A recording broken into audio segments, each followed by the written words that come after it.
สบายดีสำบายดีพี่น้องเบิดกันสู่คู่สู่คนพ่อแม่พี่น้อง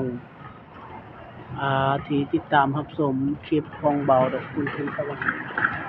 สำหรับมื้อนี้พี่น้องก็อัปเดตการอ่าก่อสร้างเนาะอัปเดตอยู่ที่ดงนาโศกไต่เมืองสิคุตะป้องนครหลวงเวียงจันทน์ตอนนี้กำลังบุกเบิกว่าซั่นซะกำลังบุกเบิกกำลังก่อสร้างพี่น้องอยู่ในสถานที่นี้แล้วก็คนจีนมาซื้อดินมาค้าขายในประเทศลาวเนาะ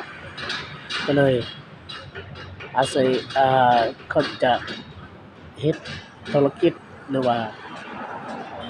สร้างรายได้ในเมืองลาวเนาะในประเทศลาวคนจีนแต่ว่าอยู่ประเทศลาวก็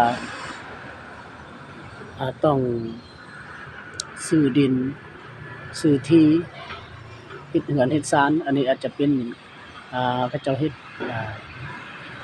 บ้านพักหรือว่าโรงแรมนี่แหละพี่น้องเนาะอาจสิประมาณนี้หรือว่าเขาสิเฮ็ดหยังก็ยังบ่ทันได้ฮู้แต่ว่าเห็นเขาติดหั่นน่ะเป็นป้ายหั่นน่ะโรงแรมอ่าประทับใจแขวงยุทธนานเพิ่นเฮ็ดอยู่ในประเทศลาวเนาะอาจจะเป็นบริษัทจีนปกติแล้ว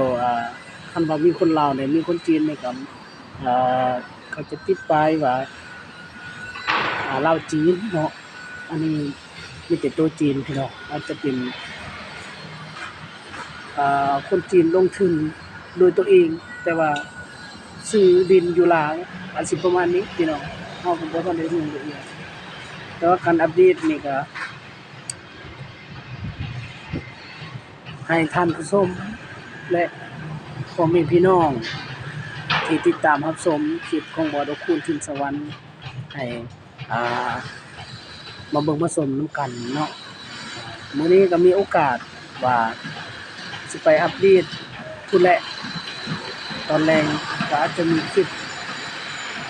สิไปอัปเดตเข้มของเนาะมื้อนี้ก็ณตอนนี้เราก็ยัง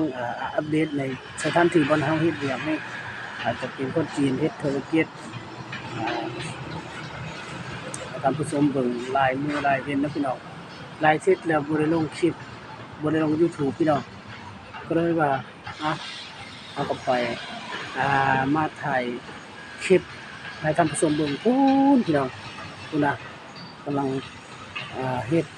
กำลังสร้างอยู่เทิงพู้นแหละเนาะอันนี้เขาก็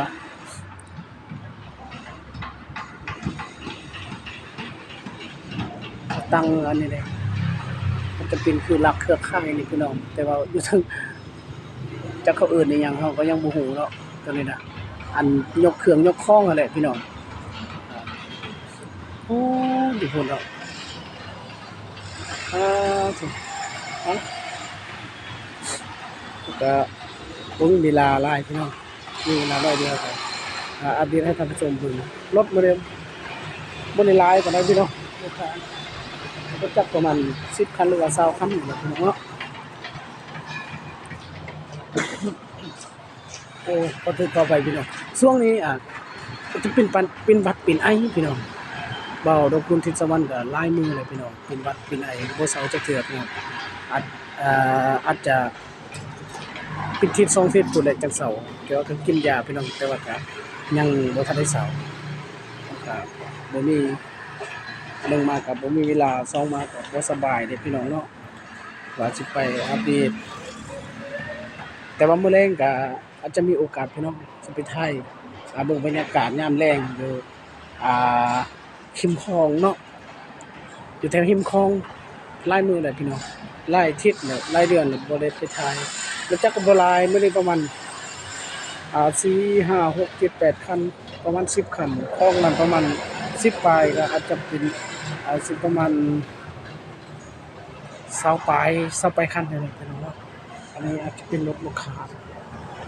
อืมกับแพงนครพี่น้องอ้อต่อ6688สบายดีสุขสุขเนาะมาอัปเดตดูอันนี้การดูนะอาจจะเป็นทรงตัวนี้เลยเนาะเห็นหูเขาติดนะอาจจะเป็นในนี้ทางเทิงหันมีตัวลาวได้เห็นแฮมประทับใจแขวงยุดนานอ่าตัวลุมอาจจะเป็นอ่าคำเดียวหั่นแหละแต่ว่าเป็นตัวจีนทางลุมเนาะทางเทิงก็เป็นตัวลาวพี่น้องเอ่อทางนี้ทางนั้นเขากำลังสร้างพุ่นเนาะโอ้พี่น้องอาจจะตึกตัวนี้ว่าอาจจะแล้วแหละตึกตัวพุ่นเนาะอันนี้ก็เฮ็ดกำลังเฮ็ดพี่น้องอันนี้อาจจะเป็นห้องแถวหรือว่าแนวใดพี่น้องอันนี้เป็นคนลาวเนาะเป็นคนลาวรับเหมาอันนั้นอาจจะเป็นบริษัทใหญ่คนจีนรับเหมาอ้ายพี่น้องลายมือลายเวียนบ่ได้เฮ็ดคลิปบ่ได้มีคลิปพี่น้องก็เลยมื้อนี้ก็มีโอกาสน้อยหนึงก็ถ่ายให้ท่านผู้ชมเบิ่งติดตามรับชมคือเก่าพี่น้องอ่าบ่ดอกคุณทินสวรรค์ก็บางมื้อก็ลงบางมื้อบ่ได้ลงพี่น้องช่วงนี้ก็อาจจะบ่ได้ไปไสเพราะว่าเราเฮ็ดเวียกบ่ปกติอาจสิประมาณนี้พี่น้องเราเฮ็ดเวียกซองบอนเด้อ่ากลางคืนก็ไปเข้าเวียกอยู่พู้นอยู่สังเกียงพี่น้องกลางเวียนเขาก็ปิดเดี๋ยวนี้แต่ว่าก็มีเวลาอยู่ประมาณ 7-8 โมงเข้าเวียกนะเขาเริ่มตัวนี้ก็6 โมงก็จะไปพู้นแหละไปถ่ายเบิ่งอยู่เข้มคลองเข้มคลองช่วงยามนี้พี่น้องตั้งแต่เฮาถ่ายตั้งแต่โดนพุ่นตั้งแต่อันน่ะช่วงน้ำคลองขึ้นอาจจะเป็นช่วงน้ำฝนช่วงหน้าฝนเนาะช่วงเดือน7เดือน8เดือน9พี่น้องเราก็ไปถ่ายตลอดช่วงนี้บ่ได้ถ่ายก็อาจสิให้ท่านผู้ชมเบิ่งบรรยากาศยามแลงตอนแลงอาจสิได้คลิปหนึงพี่น้องสำหรับคลิปนี้พี่น้องก็บ่รบกวนที่จะมันก็ขอบคุณขอบใจหลายๆที่ติดตามรับชมและก็เป็นใจที่ผู้สนับสนุนและก็บ่ค้ำโฆษณาให้ของคลิปบ่รบกวนที่จะมันเนาะก็ให้ท่านผู้ชมอยู่ดีมีแรงเบิดกันสุขสุขคนความเจ็บอย่าให้ได้ความไข้อย่าให้มีปราศจากโรคภัยไข้เจ็บช่วงนี้ให้ก็อาจจะดูแลตัวเองให้ดีที่สุดเนาะเพราะว่าอยู่ช่วงนี้ก็ช่วงยามหนาวก็เป็นหวัดเป็นไอคือบ่ทุกคนที่สวรรค์นี่ก็เป็นหวัดเป็นไอหลายหลายมื้อแล้วพี่น้องแต่ว่าต้องกินยาอยู่ตอนนี้